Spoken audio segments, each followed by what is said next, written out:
Merry Christmas to Mariners Irvine Church and the other Mariners, also the one in Huntington Beach, and those are the only two I know. If there's others, to you as well. So Mariners Irvine, I've been coming there for many years now. My first time there actually was for a funeral. It was of the young soldier who died in action. His family had a funeral for him. They were very sad. I forget his name, but that's when I first came there, and then I started coming in once in a while later on, periodically. Got to know the, the pastors, Kenton and Zimmerman, and the guy upstairs, Ron Keller. And before that, there's the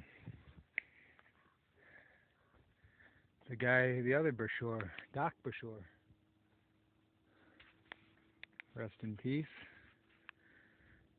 As I hike Palos Verdes, looking down on Trump Golf Course over there. But Mariners is a beautiful campus. I was originally involved with the Crystal Cathedral until it went through troubled waters and never came back. And so I also attend Saddleback once in a while, but mostly Mariners kind of come more of a regular Sunday church for me. Although I do attend Catholic daily mass as well, periodically in different locations. And so I'm not your average parishioner. That's why it's kind of awkward when I run into pastors or even greeters at the door. You know, they want to reduce me down to just like this average Joe, just kind of stumbled in. But I actually a little more than that. I've done missionary work in other countries, attended Christian colleges, Calvin College, and seminary, so Fuller and Calvin seminaries, among other things. Started a ministry and started doing evangelism. So that's why I don't fit in the normal way, because I'm actively living out a ministry evangelical life in a radical manner. Not necessarily looking to hook up, just get a wife and have a marriage and settle in with kids in a nice area town. That's not my goal. That's why when Doug Fields, just this past Sunday, said something about singles, and we pray for them, some of them desperately seeking to find their mate on Tinder and this and that, it kind of made me skirmish, because not all singles are like that, especially not me. I'm not desperately seeking a mate anymore. I am heterosexual, definitely. If I was to get married, definitely be hetero, just in case, just to put that at rest. And but now I'm actively just content living a celibate life for the sake of the cross. And a lot of singles don't need a mate that desperately either. So I wish pastors wouldn't do that, Protestant pastors especially.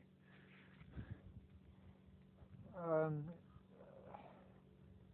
Anyways, I just want to let you know that that's who I am, and why it's kind of hard to plug me in or put me in rooted and expect me to like just find answers, because I've already done all that stuff. It's called seminary and Christian education and other churches and everything. Been there, done that, as they say. So I go to church not because I need answers from the pastor, no matter how eloquent your sermon is, but because it's the right thing to do, to just mix with the body of Christ a little bit at least once a week, even more than that, preferably, but at least once a week. So it's a duty and obligation. I hope that kind of answers, why I sit there and nothing seems to change. A lot of things are changing for me, but not in the way you think it. Like, is he gonna get married? Is he gonna become a greeter? Is he gonna do this or that? Well, if you want to make me a pastor, evangelist at the church, maybe, yeah, then I could lead people. But I really am a radical, so I would push people too hard, you know, and it would cause people to walk away, basically. Like, Jesus said to the rich man, you better sell all you have or to follow me. And the rich man couldn't do that, so he left. And I'm afraid that's what would happen if I became pastor or evangelist. I would push people too hard. And, churches have debts and bills and contracts and all that stuff. And so, I know I wonder if that's the definition of what Jesus meant when he said be in the church. I don't know. But it seems to become the norm rather than the exception. But I'm the exception. And I just thanks for just, being there and doing what you're doing. God be with you all. Merry Christmas.